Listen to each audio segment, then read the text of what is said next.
जोहार सकाल समाचार के आपन को स्वागत। केंद्र सरकार 2024-25 विपणन ऋतु लगी 14टा खरीफ शस्य मानकर सर्वनिम्न सहायक दर एमएसपी के बढ़ाईछन। प्रधानमंत्री नरेंद्र मोदी अध्यक्षता थी गलाकाल बसीथिबार कैबिनेट बैठक थी बाबदे प्रस्ताव के मंजूरी मिली छे। सूचना अनुसार साधारण किसम धान रो क्विंटाल पिछा एमएसपी के 117 टंका बढ़ा जाइकरी 2300 टंका करा जाइछे, जेनटा कि 2023-24 मसीहा थी 2183 टंका थिला। सेंता ग्रेड ए धान क्विंटाल पिछा 117 टंका बढ़ा जाइकरी 2320 टंका करा जाइछे। सेंता तैलबीज और दाल क्षेत्र थी एमएसपी थी सबुठानु एतका बढ़िथिबार देखबार के मिली छे। राहाड़ी दाल क्विंटाल पिछा 550 टंका बढ़िकरी 7550 टंका है। 17 नंबर विधानसभा नुआ बाचस्पति आज घोषणा करा। बाचस्पति पद लगी रणपुर विधायिका सुषमा पाढ़ी गलाकाल प्रार्थीपत्र दाखल करथिले।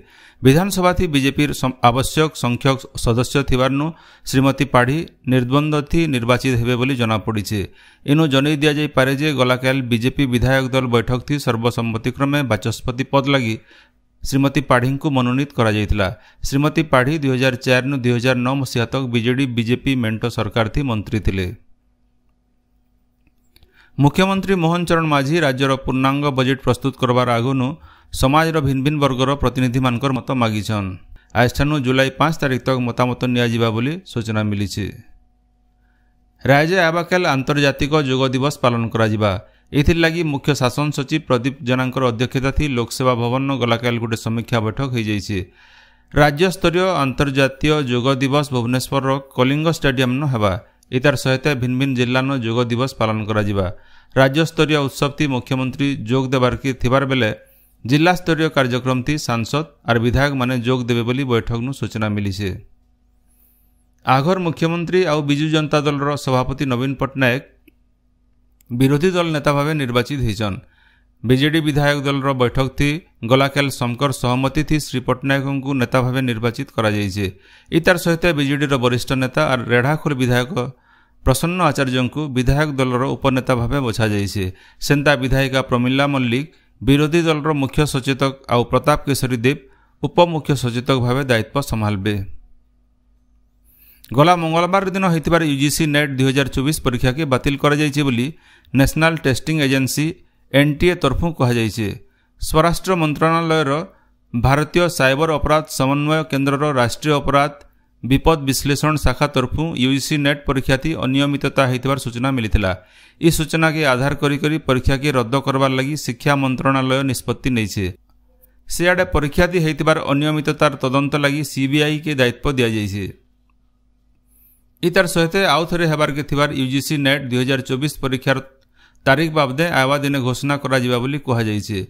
इनो जनै दिया जाय पारे जे यूजीसी नेट परीक्षा देशर 317टा शहर न होइतिला। मोट 1205टा परीक्षा केन्द्र नु 11,21,225 जन परीक्षार्थी परीक्षा देथिले। ओडिशा सेकेंडरी स्कूल शिक्षक योग्यता परीक्षा OSSTET 2023 रो परीक्षाफल गलाकाल बाहरी छे। 45,170 जन ई परीक्षा देथिबार बेले 29,119 जन पास करिछन।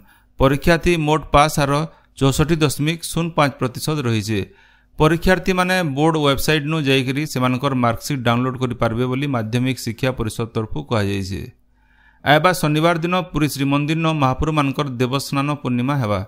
सेथिर लगी सही दिन भोर 4:30 बजे नु मंगलार्पण सारी करी 5 बजे नु पहंडी मूल हेबा बोली सूचना मिली छे। गलाकाल हेतिबार श्रीमंदिर परिचालना कमिटी बैठक थी स्नान पूर्णिमा नीतिकांति बाबदे निष्पत्ति निया जाइछे। निष्पत्ति अनुसार सकाल 7 बजे पहंडी सरबार उतरु 9 बजे मंगल आलती हेबा।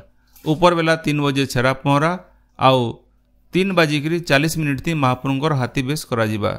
सेंता भक्त माने बेलबुड़ार 7:30 बजे नु 10:30 बजे तक महाप्रभुंकर साहाण मेला दर्शन करि पारबे बोली सूचना मिली छे। सम्बलपुर जिलापाल सम्मिलनी कक्ष न जिला प्रशासन तरफु अंतर्जातीय योग दिवस 2024 लगी गोटे प्रस्तुति बैठक हो जाइछे। बैठक थी अतिरिक्त जिलापाल सुचारू कुमार बड़ अध्यक्षता करथिले। ई बैठक थी योग दिवस थी सचेतनता और अंशग्रहण इवेंट प्रस्तुति आउ परिचालना बाबदे आलोचना होइतिला। ओडिशार लोकर भावावेग के सम्मान जनकरी ओडिया भाषा साहित्य और संस्कृति विभाग काम करबा बोली विभागीय मंत्री सूर्यवंशी सूरज कहिछन। लोकसेवा भवन होइतबार समीक्षा बैठक थी मंत्री श्री सूरज भिन्न भिन्न सरकारी अनुष्ठान आउ वाणिज्यिक प्रतिष्ठान मानके ओडिया थी नाम फलक लेखा अभियान के तुर्ती करबार लगी अधिकारी मानकु परामर्श देइछन। इतार सहित भाषा कमिशन प्रतिष्ठा संस्कृति आउ ऐतिह्य नीति स्वतंत्र मार्गदर्शिका प्रणयन साहित्य एकाडेमी बाकी थिबा पुरस्कार देवार आर भिन्न भिन्न एकाडेमी कार्यनिर्वाही कमिटी गठन लगी पदक्षेप नेबार की मंत्री श्री सूरज निर्देश देइछन। नुआपड़ा जिलापाल कार्यालय ठाने शिशु श्रमिक निराकरण नेकरी गोटे सचेतनता शोभायात्रा हो जाइए। ई अवसर गोटे सचेतनता रथर बिल शुभारंभ करा जाइए। अतिरिक्त जिलापाल सुभाष चंद्र रायता आउ जिला मुख्य निर्वाही अधिकारी लंबोदर धारुआ पताका देखिकी सचेतनता शोभायात्रा और रथर शुभारंभ करते। बरगढ़ जिला परिषद सम्मिलनी कक्ष थी जिला स्तरीय प्राकृतिक विपर्यय कमिटी बैठक हो जाइए। बैठक थी वर्षा ऋतुन बन्या बात्या बागिर जरूरी परिस्थिति मुकाबला करबार लगी आगुआ पदक्षेप सहित इतार सुपरिचालन लगी पदक्षेप नेबार के निष्पत्ति निया जाइए। आज सकाल समाचार एतकी शेष है। जोहार।